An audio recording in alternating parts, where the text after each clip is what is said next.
Welcome to the Dome Discussions Podcast. Your top source for all things New Orleans Saints. Powered by four voices who live and breathe black and gold. Touchdown! Every hit, every play. Welcome to the NFL. Every moment. We've got it covered. Let's go! Let's go! Go! All right, what's going on, Who Dat Nation? Appreciate everybody tuning into the Dome Discussions Podcast, part of Be in the Know Network. I'm your host, Kyle Besson, today joined by Nick Jennings and Caleb Yacarino. Unfortunately, Drew isn't able to meet with us today, but we've got a big game to talk about, right? The Saints are going to be going against the New England Patriots, coming off of their first win of the season. Obviously, the Patriots are coming off a pretty big win, beating the then undefeated Bills on Sunday Night Football, right? Before we get into the matchup, we got some injuries to talk about. First of all, Alvin Kamara did pop up on the injury report. He's dealing with an ankle injury he suffered against the Giants last week. Kellen Moore said it's day-to-day, and it's nothing to be taken too serious. Unfortunately, whenever there's an injury, you got to account for setbacks or anything like that. We know Chase Young, despite him not having any setbacks, he was only supposed to be out for a couple weeks, and it's been 5 weeks now. And speaking of Chase Young, he's on the injury report now as limited as he's fighting back from his calf injury. So there's a chance the Saints might finally get Chase Young back. That's going to be a big addition to the pass rush. I know we talked about it. We've seen Cameron Jordan be out there on an island with Cam Scatterbo and things like that, right? So it's going to be good to get Chase Young back. Another injury, Justin Reed. He's in the concussion protocol. He suffered a concussion pretty early on against the Giants. He's back at practice. It looks like he's not missing much time. He was limited, and he's still in concussion protocol, but the Saints might get him back pretty early as well. The final injury is going to be cornerback Isaac Yiadom, right? He was out last week, and rookie Quincy Riley had to step in, and he's still dealing with a hamstring injury. So far, he's the only Saint to not be practicing at practice. All right, but if anybody wants to add on to anything, or you guys have any notes about the injury report?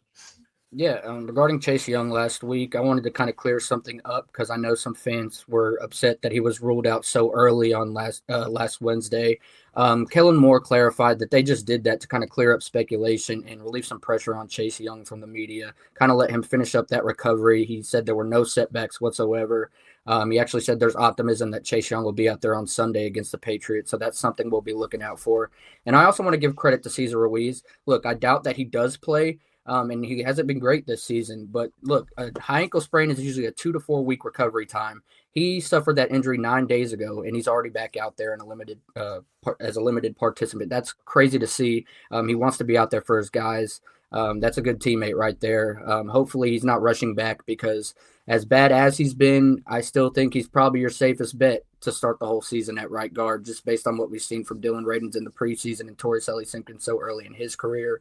But yeah, that's basically what I'd have to say about the injury report. Another thing is actually Justin Reed's concussion was the only injury on Sunday against the Giants. So it's clear that Kellen Moore's emphasis on recovery and keeping his players healthy is working compared to what we've seen in years past. I'd say at this point last year, the Saints were already down Eric McCoy for an extended period of time, Taysom Hill for an extended period of time. They had some injuries on the defensive side as well. It's just looked so much better from that standpoint, and it's good to see. It's refreshing. The Saints have actually had their players out there, which is good when you're trying to get on a roll. Yeah, and starting with the kind of what you said with the injury prevention from Kellen Moore, we haven't also another or more evidence of that is that we haven't seen a lot of soft tissue injuries. It's been more like turf toe or ankle injuries. And there has been some, but it hasn't been like this rampant issue throughout games that players are pulling their hamstring and then it's an issue. That's something we've seen or saw in the Dennis Allen era, and it completely plagued it. So that's a great thing to have right now. And then I also wanted to keep talking on the Chase Young topic, because I think if Chase Young does come back, because it's not fully confirmed he's going to play this week, but he's closer to it. If Chase Young does play this week, that makes you think the Saints can win more games, in my opinion, because looking at the just roster in general, probably the most glaring issue besides special teams is the pass rush. And if Chase Young can do what he did last year, even not even getting sacks, same thing, pressure rate, that makes you feel more comfortable at the cornerback room. That makes you feel more comfortable about the run defense that makes you feel more comfortable about the defense in general playing well. So, like, getting Chase Young is going to be huge in this game, in any game in the future. I just hope he comes back and is healthy for the rest of the year. And then Alvin Kamara is just definitely something to watch because ankle injuries in general are very, you hate to have a player with an ankle injury because they just pop up out of nowhere and they keep popping up. Now, Alvin Kamara is really good at bouncing back from injuries or playing through injuries. So I doubt it's going to be a big thing, but it's just something to watch. Yeah, and we remember the 2021 season when Alvin Kamara was dealing with that ankle injury. He just wasn't himself. We don't want to see that again. So if he has to miss some time, which I don't think he will, like we said, Kellen Moore said it was just a little something. He's day to day. Kendre Miller's workload's increasing by the week, so I don't think it would hurt to kind of lay off Alvin Kamara and let him recover fully. And Yeah, and I Devin, think real quick, I just think Devin Neal now is definitely going to be playing Sunday because there's no reason to risk having Alvin Kamara, Kendrick Miller, and that's all. And then Alvin Kamara gets injured with his ankle. and Like, I that's would to go with the definitely. Velas Jones. I wanted to just that goes with the Velas Jones release too, which we know he was Mhm. most of a special teams guy, but they did release him, and I believe that just leaves the running back room as AK Kendre and a Devin Neal, right? Am I missing Yeah. one? I believe so. So there is only 3 backs. So if Alvin Kamara dealing with an ankle injury, and even if he is good to go, you probably want to put Devin Neal in there as well. I was also going to talk about there's a little bit of I guess speculation on Twitter, and this was obviously before the injury was revealed, and we know now that why, right? But Kendra Miller actually out carried Alvin Kamara on Sunday. He had more carries. I think Kendra had 10, Alvin had 8. So first of all, I think that goes to show you how much the Saints couldn't run the game, run the ball in that game, right? They only had 18 carries between 2 guys. We now know that Alvin was dealing with an injury, and the 3 carries that Kendra got to actually push him over was at the end of the game when the Saints were just running clock out, right? So I know a lot of people were kind of making a bit of a deal over that Kendra was out carrying Alvin, and you see the trade rumors that Alvin Kamara around this time every damn season, right? So but look, Alvin was dealing with an injury, and Kendra's carries only outran Alvin after the injury, right? So I think it's I just wanted to kind of talk on that because that's another thing with we now know, right? There was an injury involved. They just want to limit him as much as possible in the game, especially when you're up, 12, whatever the Saints were running by. They just don't want to risk an injury there. But anything else that we have to say about injuries before we move on to talk about the Saints Patriots? All right. And so, like I said, all right, the Patriots are coming off a big primetime win over the 4-0 Bills, right? And the Patriots are at home. So, that makes it feel a little bit better for them. The Saints couldn't beat the Bills, but we saw that the Saints actually gave them a run for their money. Look, you still lost by 2 scores, but you're like one Brandon Cooks touchdown away from being like, oh, damn, right? Like, it's got real scary. So, whenever I look at this, I say any given Sunday all the time. Right after the Saints got blown up by the Seahawks, we're talking about can the Saints beat the Bills on Sunday? I was like, yeah, they could, right? It's any given Sunday. They could. It's not going to happen the same way that the Saints lost to the Seahawks. That's just a bad game. So going into this Bills game, or I'm sorry, the Patriots game, the Patriots are a good team. Don't get me wrong. They're a better team. Let's be honest. They're a better team than the Saints right now. They're more polished, and they have a really promising young quarterback. I still think the Saints could come in and win. I'm not saying I predict the Saints to win. It's just any given Sunday, right? It's going to be a coaching off. You're going to have to out-coach and things like that. But we're talking about this Saints pass rush with Chase Young. Look, Drake Maye is still a young quarterback. I mean, Spencer Rattler and Drake Maye came out at the same time. These guys are going to have some of the same issues when it comes to pro-level football, and that's going to be if this pass rush can find success and get to the quarterback, Drake Maye got sacked 4 times last week. So it's not to say that the Saints can't get there. And Ed Oliver wasn't even playing for the Bills last week, I believe. I think he makes his return this week. So the Saints, with their fully healthy, pass rushers, Brian Brzee had a good game last week, things like that. I think if they can get this pass rush going, they have a strong chance to come out with a win. Again, not saying I think that's what's going to happen. I just think that the possibility is definitely there. Yeah, and I guess I'll lead that into what I think is the biggest factor in that game, and I guess it kind of relays also off of yours in the defensive pass rush. The Saints have to win the turnover battle again. They had 5 straight turnovers on Sunday against the Giants, marking the first time they've done so since the 1991 season, which was awesome to see. They now enter Week 6 tied for the league lead in fumble recoveries with 5. And with Ramondre Stevenson coughing up the football still, he's got some really bad ball security problems. He's already got 2 fumbles this season and has 17 in his career. You've got to take advantage of that. But on the other hand, you have Drake Maye, who protects the ball a lot more. He's thrown just 2 interceptions this year and only 4 turnover-worthy plays. So if you get that pass rush going, you can really force him into making some mistakes. We saw Kool-Aid McKinstry last week finally have his breakout game, won NFC Defensive Player of the Week with those 2 picks.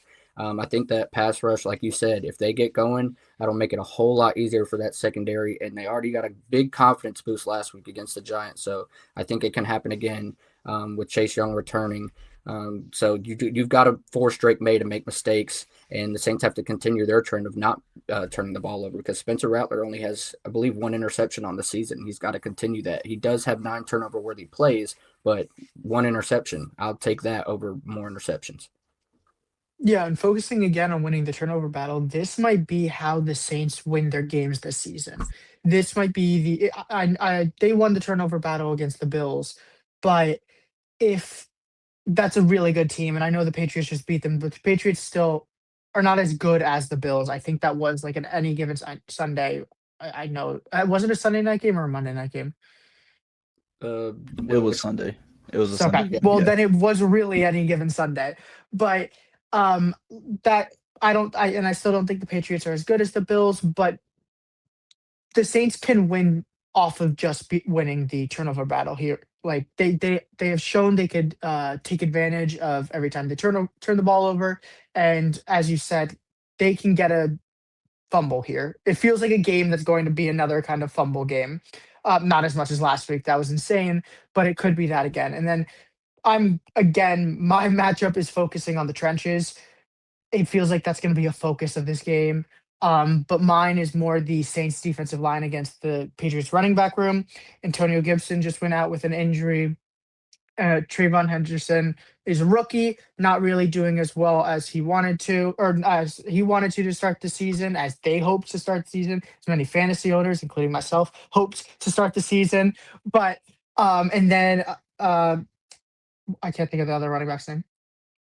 It flew through my head. Ramondre Stevenson. Ramondre Stevenson. There you go. I'm all over the place.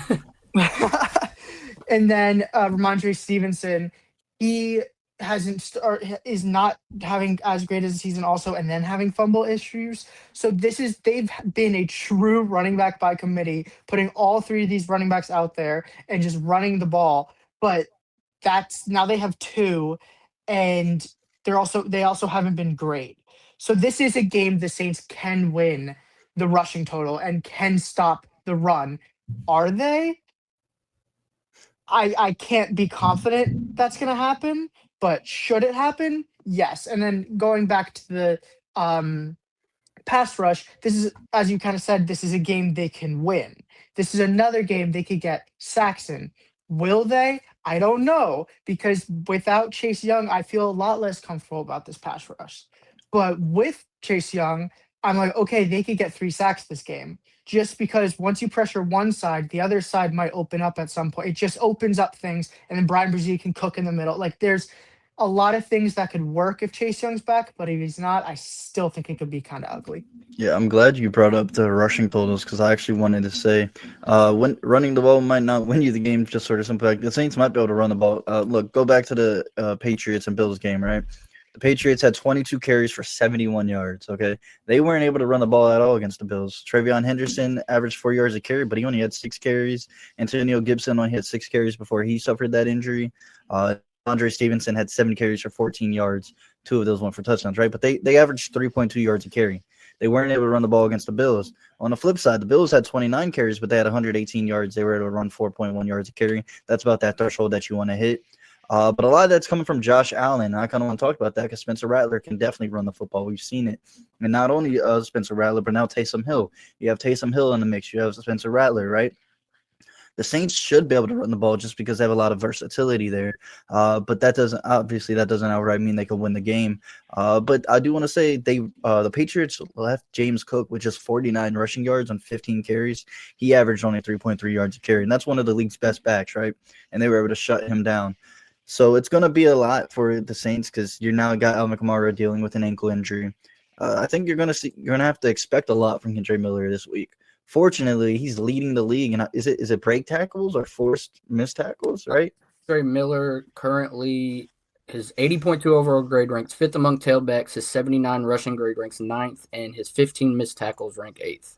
Yeah, so he's obviously been one of the best in the league, and he's on like way limited of carries than a lot of these guys, right? He's seen eight carries a game, if it's even that, right? So Kendra Miller, I think this is going to be a big game for him, just because even with Alvin Kamara dealing with an injury, he's not 100%, right? You're going to see a little bit more of Kendra Miller, and you're going to need to see it because the Saints going to need to be able to run the ball, obviously set up that play action like we saw them do it last week with Spencer Rattler, and set up those big plays. Look, I think this is also going to be a game where Spencer Rattler is going to have to be on his best because this isn't a team that you can make mistakes against. We saw the Bills make a mistake against them, and then that's it. That's game. One mistake, and that's enough, even after the Patriots made their own mistake. The Saints aren't as good as the Patriots in terms of talent, and they can easily go down quickly. We saw them go down quickly against the Giants. Unfortunately, or fortunately for the Saints, that is the Giants, and they turned the ball over 5 straight times, including Jackson Dart literally just putting the ball on the ground, right, untouched. I don't see that happening with the Patriots, right? You got to work a little bit harder for those. So I think the Saints need to start fast, and you can't take that 14-3.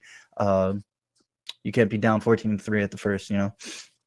Yeah, and kind of sticking with the trenches, I want to give credit to the Saints pass protection. Eric McCoy has allowed just 2 pressures on 197 pass block snaps this season. He's currently the highest graded center in pass protection through 5 weeks. And then the Saints' 2 young tackles on 32 pass rush snaps allowed just 1 pressure against Brian Burns and Abdul Carter combined. So your offensive line is looking really good right now. And Trevor Penning, the Saints are finding so much success running to that side of the line. His run blocking has really benefited the offensive line since his return. So if they can get going again, keep it rolling, then the offense will get off to a good start.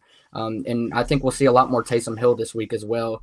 Taysom Hill, he was in his normal gadget role against the Giants, but Kellen Moore said they're going to ease into it, and he's going to have a very prominent role in this offense. So I'm excited to see what Taysom Hill can do in that run game as well, alongside Kendra Miller with Alvin Kamara dealing with an injury, because those two can really hand it to the Patriots when it comes to just running between the tackles and not going down easy. That could be a real strength for the Saints against the Patriots.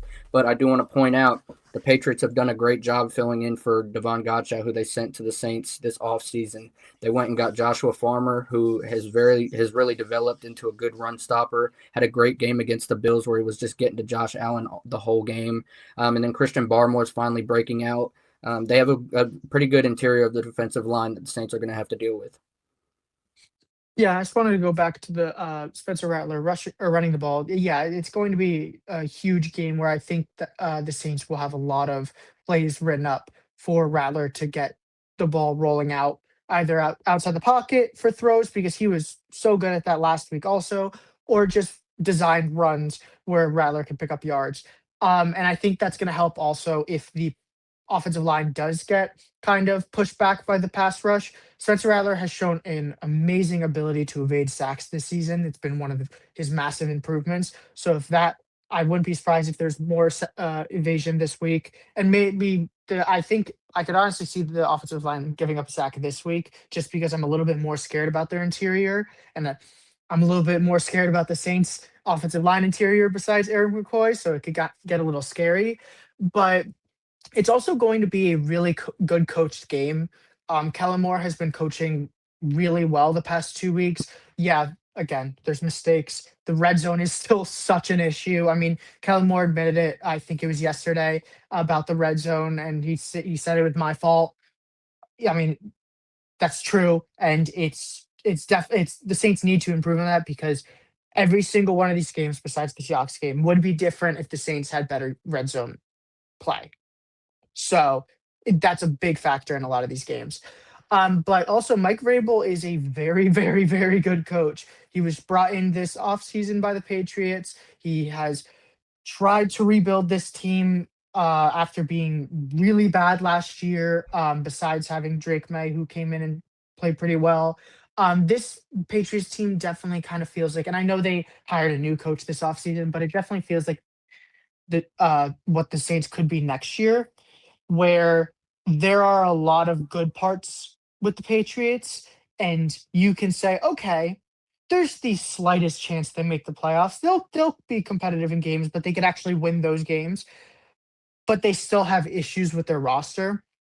And I think that's kind of where the Saints could be next year, except the Saints didn't have to invest a top pick in Drake May and could possibly have Spencer Rattler start next year. But that's like the little difference. But I definitely think we're going to be seeing what the Saints could be. I'm And glad you real quick, you go. regarding the red zone issues, Kellen Moore actually did say that they are going to stress working red zone work all week long on first and second downs. They have to do a better job on first and second downs. They're putting themselves in a bad position. And then regarding Spencer Rattler and what the Saints need to do for him to be successful this week, you've got to run that play action, man. He is so dominant in play action, had a perfect 158.3 passer rating in play action against the Giants. Went 5 for 6 or 108 passing yards and that 87-yard touchdown to Rashid Shaheed. And then regarding his sack numbers, last year he had 17 sacks taken through 5 games. This year he has just 9. So he has done an excellent job. He's emphasized working on scramble drills throughout the week, and it's clearly paying off.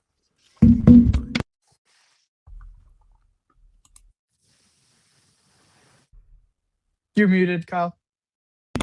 Okay, you guys are talking about Spencer Rattler and his ability to invade sacks and things like that, and then you're talking about the offensive line because I thought it was so Spencer Rattler dropped back 27 times last week, and he was pressured on 13 of those. Yet the Giants had no sacks, right? I mean, Rattler has shown an almost elite ability to invade sacks going forwards. That's something that look, I'm not here to do the Spencer Rattler, Tyler Shuck battle there. That's not me. But Spencer Rattler's ability to get the ball out and evade sacks is something that we wouldn't be able to see from Tyler Shuck, right? He's a young guy. It would take a little bit. And look, Rattler's young too, but Shuck doesn't have that invasive ability, things like that. So I just think it's something to note that Rattler can force his way out of these sacks. He does get the ball out quick enough. So when he's getting pressured like this, it's a high level thing to do, especially as a pro, right? As a pro, you need to be able to get that ball out and you need to be able to not take sacks. You take a sack, your drive is almost over. That's just how it goes in the NFL, right? And he hasn't been taking sacks. Last week, he probably should have. I know we're talking about how the offensive line didn't let up any sacks. Yeah, but he did get pressured on almost half of his dropbacks, and yet no sacks. So I think a lot of that credit goes to Rattler. And going forward, that's just going to be something that we really need to credit Rattler for because he's doing that at a pro level. This is a high pro level. Yeah, and a thing that kind of hurts the pressure numbers also is that the Saints couldn't run the ball, so the Giants could just pressure or pass rush and know the Saints are probably going to throw the ball, or they could just stop the run game without even not trying, obviously, but without even putting a run prevent out there. So it kind of elevated the pass rush for the Giants because they kind of could win the trenches no matter what. But as you were saying, Spencer Rattler, I mean, has been so good at, and as Nick said, also play action and just evading sacks. And that's why I kind of always like compare Rattler a little bit to Baker Mayfield because they do play pretty similar. I know Baker Mayfield has better accuracy and probably worse decision making, but it's very similar where they could kind of just run out and evade the sack and then just pick up 5 yards but run through somebody. And it's always like you're scared they're going to get injured, but they're good. And it's not just that they also played at Oklahoma, but it's just I always see that I see that comparison every time I watch both players. So for me, if Spencer Rattler turns into a Baker Mayfield type player, that's a franchise quarterback, so I'm fine with that. But yeah, it's going to be a massive in this game, and I wouldn't be surprised if we see Spencer Rattler play action, and then there's interior pressure, and there's a player running straight to him, and then he just runs out and then picks up 30 yards. And I think that might be the way they open up this offense because, I mean, we've talked about it so many times where the Saints cannot hit that deep ball, and last week they were able to hit that deep ball, and as you said, it was on a play action. So this might be the answer to that. This might be the way they actually open up the offense. And I wanted to lastly talk about it. I forgot to say it. Look, we saw last year with everybody, with Rattler, with even Derek Carr. defenses just blitz the Saints, and every time you see a defense even show an obvious blitz, you just feared for whichever quarterback was back there because no matter what it was, there was no response by the Saints. You saw a blitz, it's like, well, this drive's over because you're going to obviously take a sack. The teams can't even blitz Rattler like that anymore, or at least right now, right? If you blitz Spencer Rattler, he's taking advantage of it. That is like the biggest thing that's, separating him from any quarterback that could be starting for the Saints right now. And I'm going to say it again, including Derek Carr. You saw Derek Carr back there. And I'm not even talking about just needing to invade the sack. I'm talking getting the ball out quick, making the right read. Spencer Rattler is doing that. Teams don't want to blitz Spencer Rattler like that anymore because he's taking advantage of when you do that. That is a veteran thing. You can only get that from veterans, and Spencer Rattler is doing that right now. So, look, I actually have I have a lot of respect for Rattler going forwards, and I mean, I said he was going to be the most decisive quarterback for the Saints to start. Obviously, that's been the truth, and he's doing more than just being decisive now. He's making plays. He's being a difference maker in certain parts, and one of those parts is not taking sacks. This offensive line has improved, and they're only going to get better. You got a bunch of young guys, but you need some help from Rattler, and he's doing more than his part for it. All right, but I think we're good to go to trivia. If any, are you guys all good? Ready? All right. Well, I think, Nick, you have the trivia for us today. I do. Hope you guys get this one. I know you guys are very familiar with the Satire Saints Legends post on social media. So this is definitely one of those players. So started his career in 2016 with the Saints. Very brief stint to the Panthers. Spent 4 years with the Panthers till 2020. 2021 went to the Jags in 2022 as well. And then Broncos 2023, and then he's with the Giants now. Has been on the Giants for the past 2 years. Okay. Very brief Saints 2016, Panthers. This is a running back. Okay. That's what's calling to me right now. It's a running back. Oh, wait. No. I don't know. I was thinking of whoever that guy was on the Eagles for a bit, but he was on the Eagles. Boston Scott. Yeah, I was thinking Boston Scott because that was one of the ones that got away. Yeah. All right. Am I right? Is it a running back? No, it's not. Okay, I'm sitting here sitting there. I'm thinking running back. See, now you said running back. No, yeah, you got him. Yeah, now it's on my head. Very brief with Saints. 4 years with the Panthers. He was a starter with the Panthers?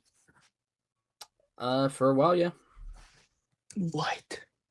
4 years, starter with Panthers and then Jags? Yep. Was he drafted by the Saints? He was an undrafted free agent. This couldn't have been. He actually drafted free agent with the Bills and went to the Saints and started the season with the Saints. Oh, no. The Saints just played him last week. Oh, no. No, that makes it worse. I'm going to go Paulson Adebo. I think I'm ready for, before I ask for position, instead of that, could you give a side of the ball, offense or defense? Offense. Okay. That is, think about what position would start for the Carolina Panthers for 4 years on offense. Basically anything, right? Oh, I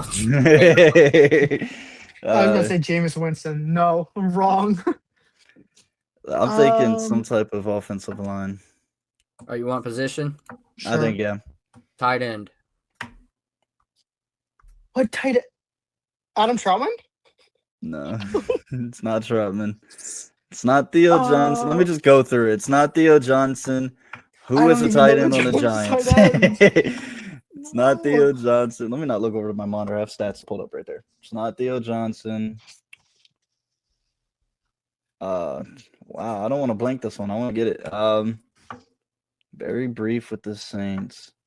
Tommy Tremble keeps popping in my head. He's still on the Panthers and was never a Saint. I was also thinking of that quarterback. What was the quarterback that it was? We drafted him in like 2018 though, or 2019.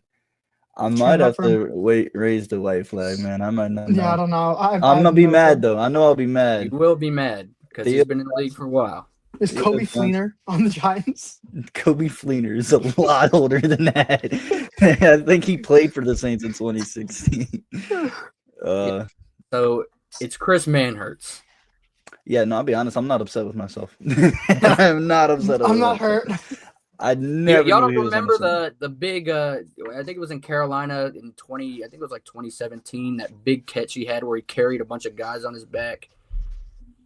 I'll be honest. 2017 is when I really started to lock in, man. I I might have don't. blanked. Honestly, I might have taken that away from my I'll be memory. honest. I think you living in Carolina gives you a little bit more connection to him, man. I would have not No, gotten. I knew him from the satire Saints Legends. I Every didn't know time he was his a name Saint. is every time he signs with someone, I put Saints Legends. So For me, that's gonna be Damn, I'm blanking on that name too. I'm not even gonna try. We're just gonna go. All right. All right. Upset it. he's Like blanking I'm on not his own upset with that player. one. Huh? Blanking on his own player. Yeah, my favorite Saints legend post, but let's go Marquez ahead. Callaway. Actually, one of them was the Falcons kicker because not everybody knows that he was at UDFA with the Saints. What's his name? Rom- John Parker Romo. yeah, Romo. I messaged him. I remember because he was like one of the first players I messaged try to get an interview when I first started doing all the Saints stuff. All right, let's go into it now. We kind of basically talked about key matchups, so we could kind of just go on more. Maybe talk a little bit more about this Patriots team, right? We talked a lot about the Saints, so it's kind of maybe try to focus on how the Saints could win and through the focus for them. Because let me see, let me pull it up. The Patriots also only got one sack on Josh Allen last week as well. And I want to pull it up. I'm going to do that right now, but it might be another thing, right? Where the pass rush for them isn't as well, and they don't have Keon White. Keon White's like one of the standout defense at rush. Wow. He's one of the standout pass rushers in the league, right? He was a guy I really like coming out. And they won't have him, or at least as right now, it doesn't look like they're going to have him. He's in, not participating with an elbow injury.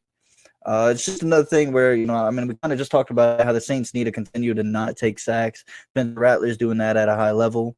And it doesn't look like the Patriots are succeeding too much. Again, I'm about to pull up the numbers. But what are some things that maybe you guys are looking at on the Patriots that you're just going to say to take advantage of? I'll let you go real quick, Caleb. Yeah, mine would be the Patriots offensive line. Like that's kind of going to be the way the Saints win this game is that offensive line. It's a very kind of mixed together, like people that don't know the Patriots that much, and I'm not going to say I'm an expert on the Patriots at all, but last season their offensive line was truly like they needed to rebuild everything going into this offseason. And although they are trying to, it's still something to expose. It's still something that the Saints can expose if they have the right personnel, kind of like what we were talking about with the matchups and injury report. Like and that's kind of where I think the Saints will win if they are going to win this game. And I know we said the turnover battle. I really think if the Saints somehow beat up on the Patriots offensive line, it could be a tough game for the Patriots. And I think the Saints offense have enough to do well against that defense. So it's going to be like, and I'm not even saying like, hey, get 3 sacks and keep the Patriots from rushing 20 yards, but I'm saying like, hey, keep the Patriots under 70 yards rushing, 60 yards rushing around there, and then get a sack, but and some pressure. Like that would be a really, really, really good game from the Saints, and that could be a really, really easy way to win this game. All right, guys, sorry about that. We had some lag problems. First of all, before we're going to move on to predictions and bold predictions, I first want to say I was wrong. The Patriots do have Harold Landry. That's probably a pretty notable name. The Saints would have to keep an eye on going into the game. But now we're going to talk about our predictions and our bold predictions for the game. I'm going to start just because if I'm lagging and I'm having a problem right now, I want to try to get it out the way real quick, right? So, look, I'm going to have the Saints losing. Again, I've said this before. I had the Saints winning week 1, didn't win week 1. Had the Saints winning week 2, didn't week 2. I'm going to just continue to kind of say until they prove me wrong. The Saints are going to lose this game. I think it's going to be I don't think it's a high-scoring game, and I definitely don't think they're running away with it, right? Let's go with like a weird score of 27 to – I don't know. Let's find a way to get 23, right? 27-23. And look, I'm gonna keep saying this too because it has to happen, right? It feels like kind of when we were talking about Chase Young returning, it's one of these weeks now, right? Chris Olave still leads the league. I think he's second in targets now. And he's not even close to second in yards because that's the issue. I think Chris Olave finally gets his 100-yard receiving game. Let's add a touchdown on top of that. Let's say, let's just add a little fun to it. Let's say Chris Olave feeds off of the play action this week, right? Rashid Shaheed's kind of been that guy, that go-to target deep threat. Let's get Chris Olave is going to be that deep threat this week, and he's going to get over 100 yards with it. Yeah, and before I go on to my bold predictions, I do want to point out to two wide receivers that I want to give credit to. One that I believe should be actually more involved. Rashid Shaheed finally got it back in his groove on Sunday against the Giants. Reached a top speed of 21.72 miles per hour, which is the fastest play in the NFL this season. I believe it's his 16th play of 40-plus yards of scrimmage since his debut in the league. And since 1970, he's got the longest average yards per touchdown in the NFL. I believe it was like 45 yards and some change. But it's really good to see Shaheed. He was get going. He was the first 100-yard receiver for the Saints this season, 114 yards. And then I think the Saints need to get Devon Vele more involved. He's caught 4 of the 5 passes thrown his way, scored a touchdown, and has 3 first downs on those 4 receptions.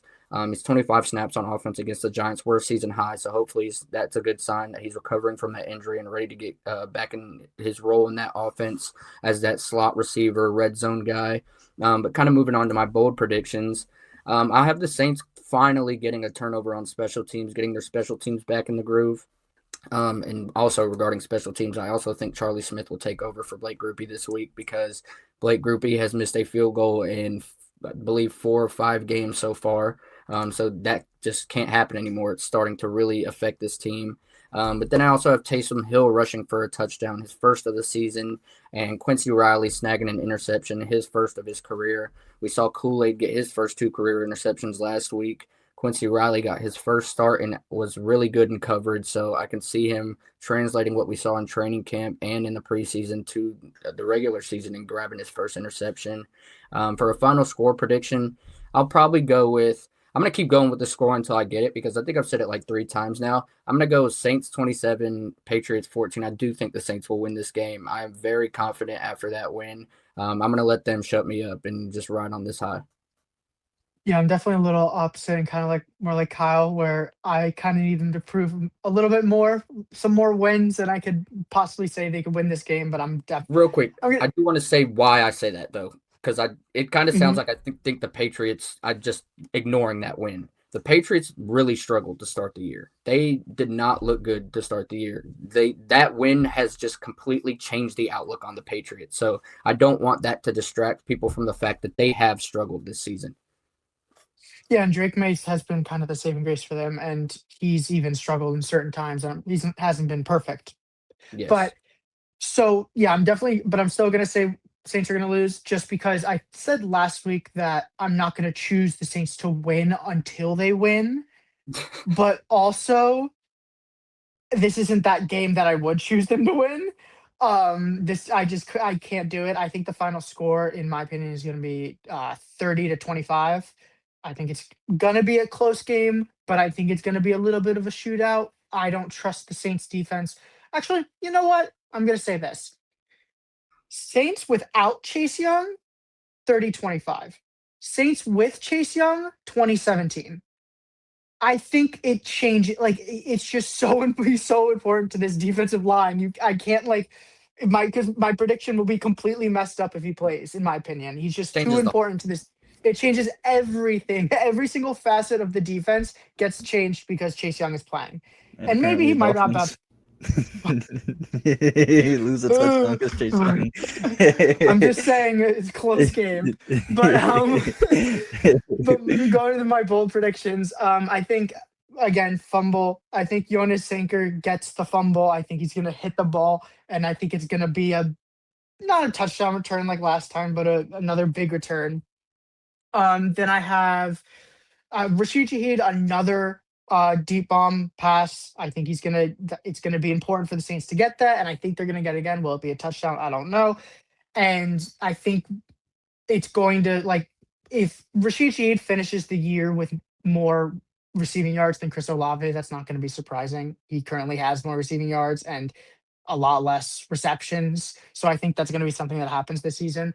And my last bold prediction is the Saints do not give up another sack. I said earlier when talking about the offensive line that this could be a game that they do give up a sack.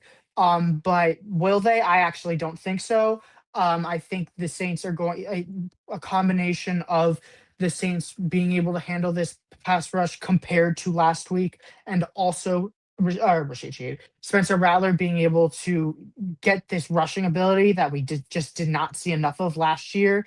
And I think it's going to be really important in the run game, opening up plays, but also just evading sacks. So yeah. I also, I just wanted to touch on Jonas Sanker real quick because I don't think we gave him credit for his performance on Sunday against the Giants. Jonas Sanker currently ranks among the league's most productive defensive backs at this point.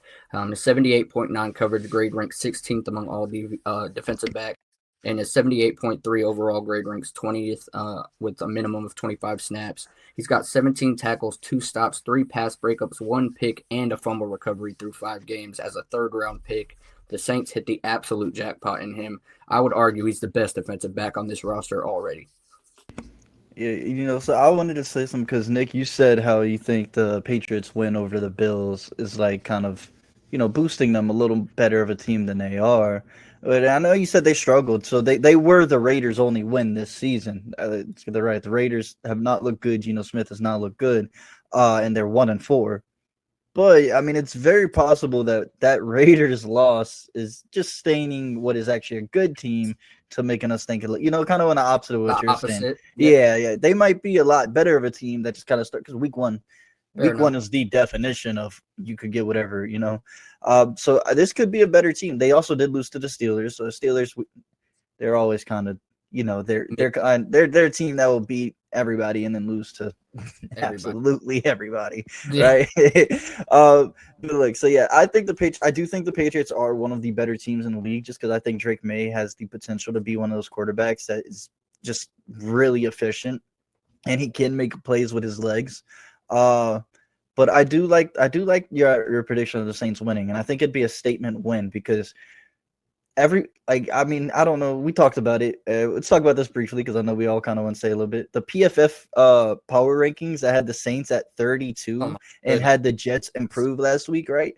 There's still like some type of distaste where people are looking at the Saints and saying this is the worst team in the league.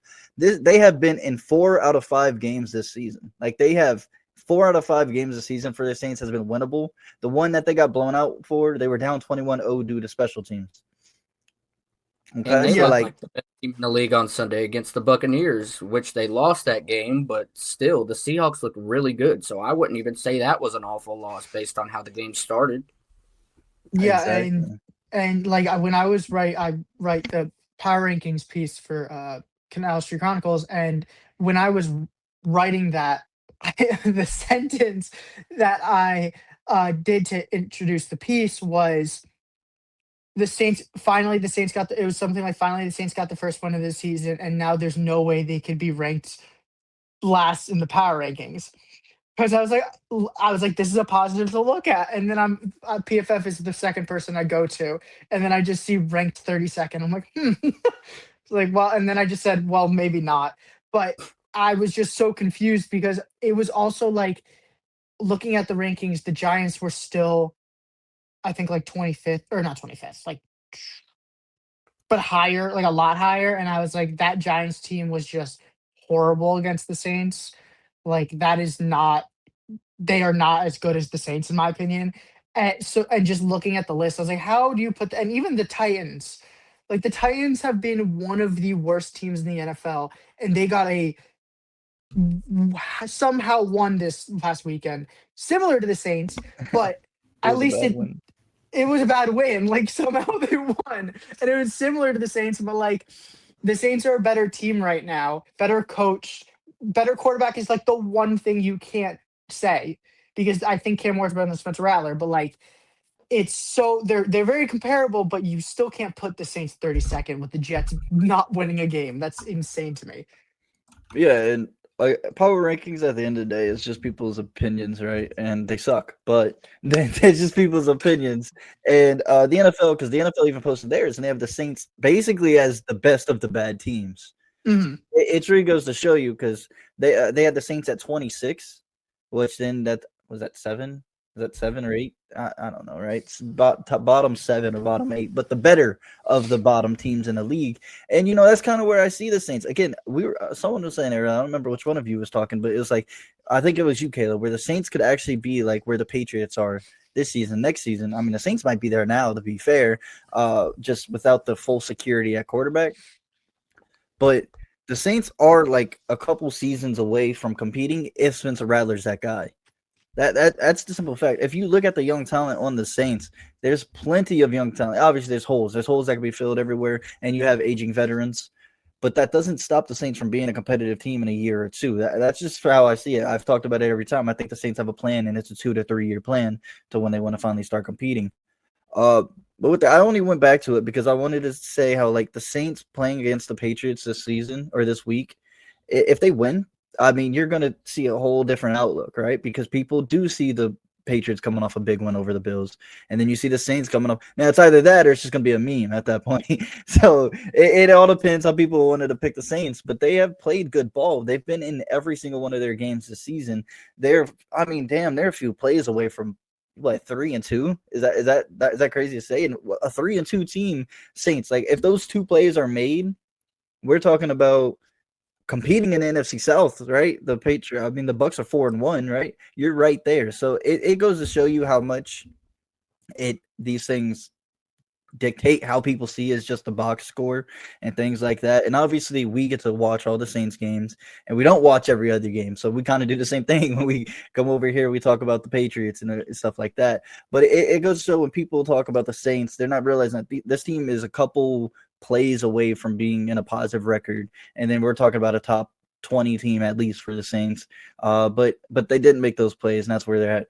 I only wanted to say that because if the Saints come out and beat the Patriots Sunday, it doesn't surprise me. I've only said they won't because they've only won one game this season and they are 1-4. But if they come out and beat the Patriots, I can see it happening. And I mean, they got a lot of talent around the ball, and I think it's a get. You know what? You know what? You know what? Change it. Give me the Saints 27, Patriots the bad guy. 18. Okay, man. We're ending the episode at that. We gotta wrap up. We gotta go. Appreciate everybody watching. We'll see you guys next time.